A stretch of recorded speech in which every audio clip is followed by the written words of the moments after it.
Welcome Aries to your in-depth monthly horoscope for November 2023 for the Sun or the Ascendant. I'm going to give you some standout details to look out for, but please stay with me. I will explore in much greater detail the energies particularly relevant to your sign.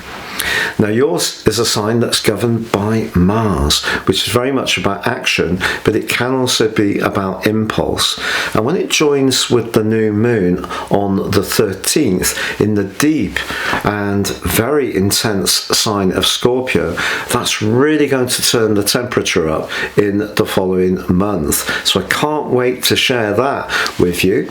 Now later in the month, the Sun from the 22nd followed by Mars on the 24th are going to be collaborating in the last week of the month, but this time in a much more adventurous way, where you could find yourself wanting to really break out. So that's really gripping stuff too. So stay with me for more. With year 2024 speeding towards us, if you order your year 2024 personal horoscope forecast now, I'll prepare the rest of year 2023 for you free of charge, but also in my special package of 30% off, I'll prepare for you your character analysis report, your life roadmap. This will give you searing insights to understand the patterns that are played out in your life so far, but helping you to get a much more intimate understanding of how to work with these in a really adroit way. Please see the link beneath this video for more information. So Aries, as you come into November, the Sun, Mercury and Mars, your ruler, are all lined up in the sign of Scorpio.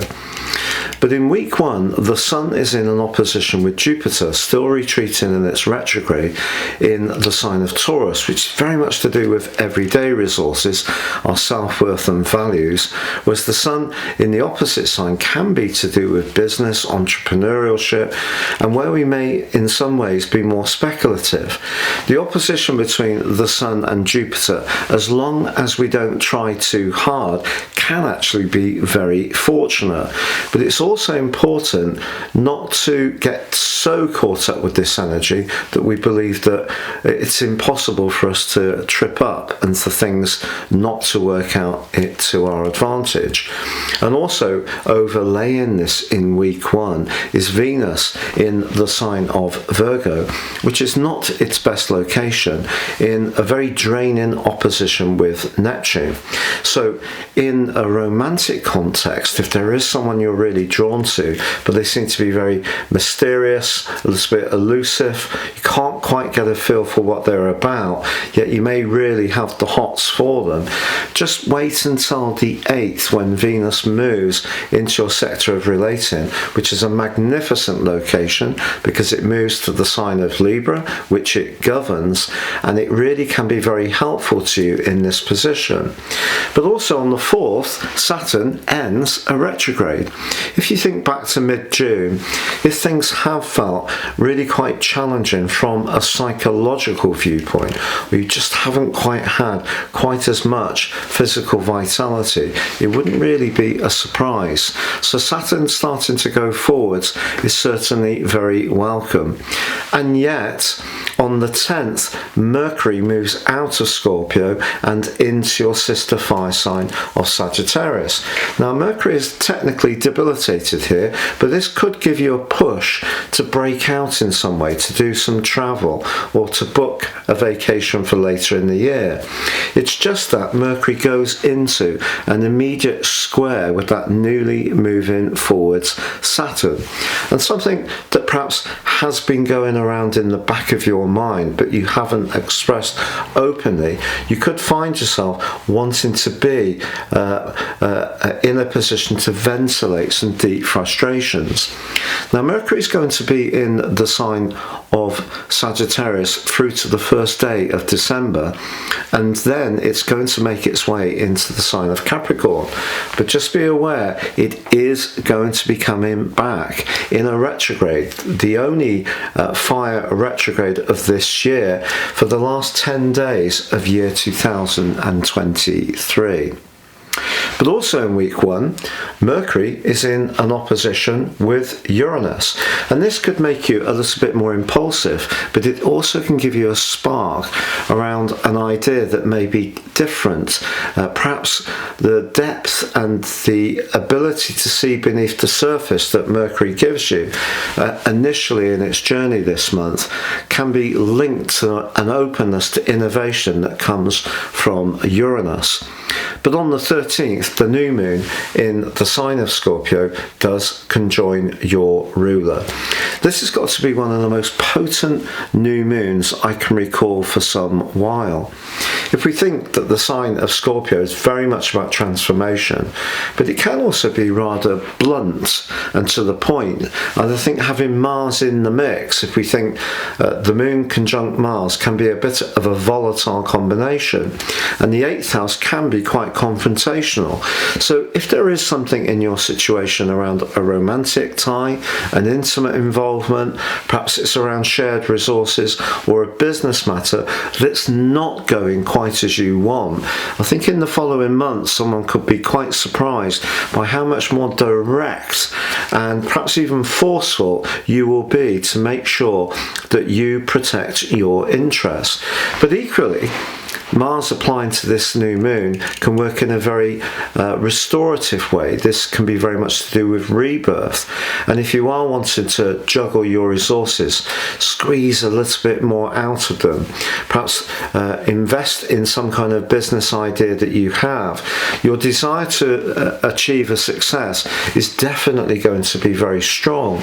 Also, this new moon could give you a big push, particularly with Venus in your 7th house of relating, to pep up your love life. And if you're single, the diplomacy and charm of Venus with the desire of that new moon with Mars can be quite the winning mix, and someone could find you very, very hard to resist over the following 4 weeks. Also, from the 18th through to the 23rd, there's a link between the Sun in Scorpio and Pluto in the sign of Capricorn. And Pluto is the higher octave ruler of the sign of Scorpio.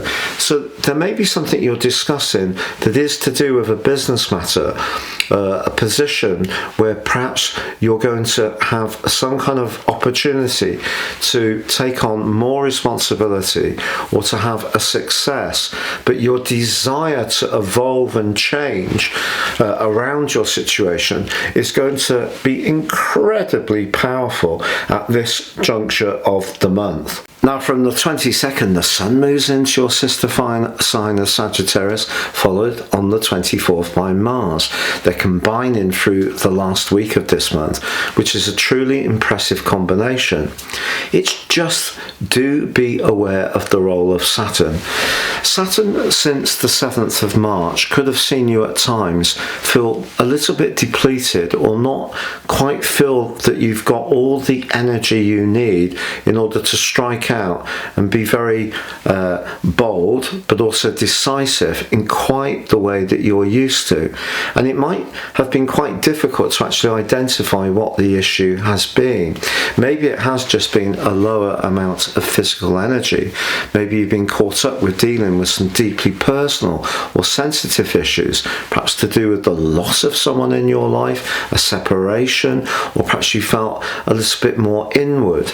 But if you are wanting to get out and about again and be more adventurous, getting on the front foot, the end of this month certainly gives you an opportunity to do so, but you probably do need to be in tune with some of the things that might inhibit you as well.